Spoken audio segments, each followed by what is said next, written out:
Everybody, I'm Erica Carlson. I am bringing you the Wright County real estate market update so you can see what is going on, whether you're thinking about selling, you're a homeowner or a home buyer. I think that you'll find this information helpful. I want to start today by looking at how much inventory we have, and then we'll compare it to how many people are out there actually shopping for houses. As always, I focus on Wright County, and then we compare it to Hennepin County just to get some context, just because Wright County does move a little bit slower and differently than Hennepin for probably reasons that are obvious and I won't go into here. So as you let your eye fall on the June 21st column, you'll see that the inventory is staying pretty consistent the last couple of weeks of June, whether it's got a contingency or not. And again, we added the no contingency data because those are the ones we can actually buy. So there's 514 available completely in our entire county, but only 459 of them don't have contingencies. So that's our true number. Now there's always a chance those properties will come back on the market if an inspection or a house doesn't sell or something like that, but we don't want to bank on that. I mean, if you do have, if you're out there shopping and you see one with a contingency, you can ask to see it. And then the right thing for your agent to do is check and make sure that they're allowing showings and you can go in. Jumping down to pending, you can see that number is staying pretty consistent week over week, not a lot of changes. And the closings have gone up, which doesn't surprise us because we're coming out of the spring market into the summer market. And so we expect that those people that, wrote an offer back in April or May, they are now closing on their properties. So let's compare this to people that are out there shopping. And this is interesting because this week we're at 3.4. Now that number, let me give you some context. That's showings per week average per listing. So I'm only looking at 1 week's worth of data. And the 3.4 represents 3 to 4 showings per listing this past week. And when we look back a week, we go, oh, but it was 5.1 last week. So maybe something's off. But then you look again and it's 3.5 back on June 7th. So I shared with you last week a kind of a hypothesis I had. We had a nice chunk of lake property in Buffalo that was at the $500,000 range, which seems really reasonable. And I think a lot of people got excited about those houses, and we saw a real increase in showing activity. And the reason I came up with this theory is because I can break down by price point. So while I'm focusing on 250,000 to 500,000, within there, I'm breaking it down more. And so last week in that $500,000 range, which was coincidentally the same price point as these lake properties, we saw the highest number of showing activity at 500,000.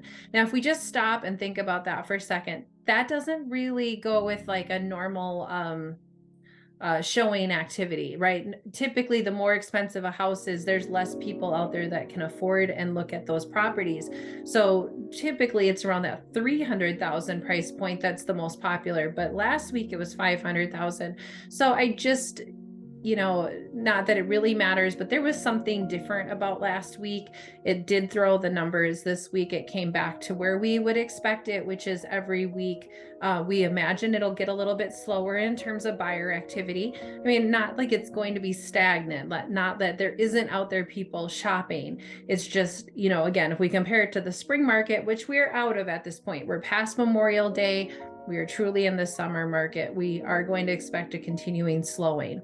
And when we compare it to Hennepin County, which you see in parentheses right below, they were at 6.5, they dropped to 5.9, now they're to 5.7. So Hennepin County is moving along in a very predictable way, which is, 3 weeks ago, it was a little bit heavier buyer traffic than you would have, this week and going forward. So again, I think there was an anomaly there with Wright County that we can that I may or may not be right about.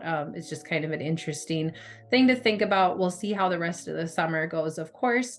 And then I did adjust the average days on market. I think I was a little bit behind on the data there. We have jumped to 43 average days at this point versus 39 from before.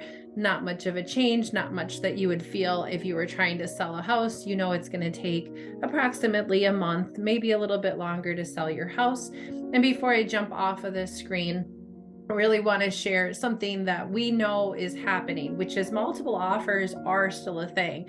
It's completely based on the address. And so, what I mean by that is a great house, meaning great staging, smells wonderful, is just an overall great location, just great house priced right, is going to get a lot of showings, is going to go into multiple offers. That's a fact. We are still absolutely seeing that. And I would never want to mislead anybody in terms of the market. We are seeing that on certain houses. And so if you're out there shopping and you're finding it like this data is sort of contradicting your experience, it's because you're focusing on all the really great houses.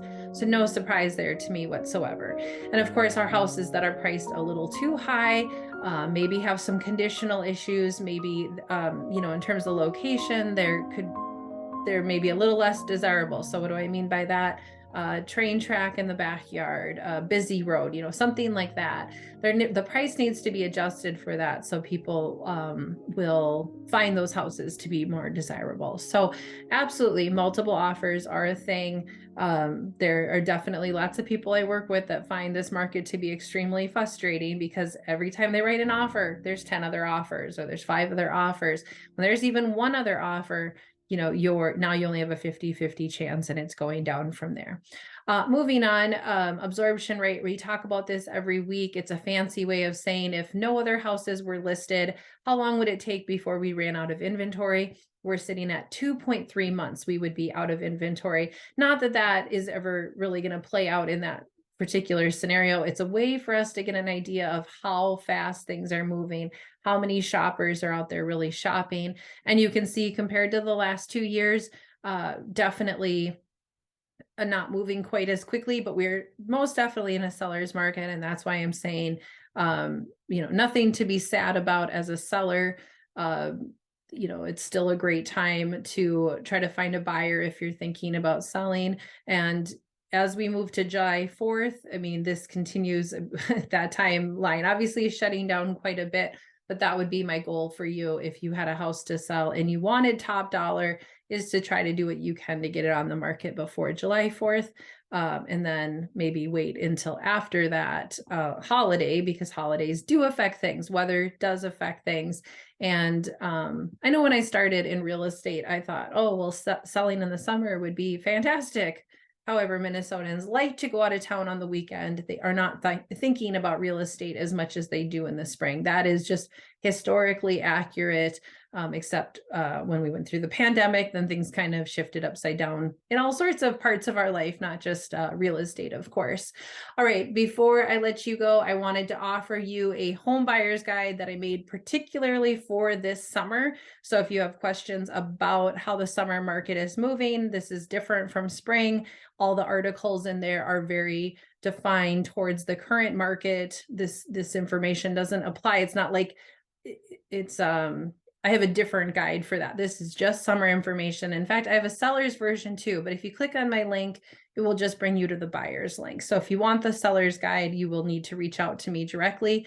And my information is as follows. My website is iHeart Minneapolis Homes, MPLS, and my number is there. You can always email me. You can get all my contact information in the link. If you made it to the end, I very much appreciate you sharing this video, giving me feedback, telling me if there's particular data that you would find helpful to know. I love that conversation, and don't as much appreciate talking to myself, but I know that that's a part of making a video. So have a great week. I'll see you next Wednesday.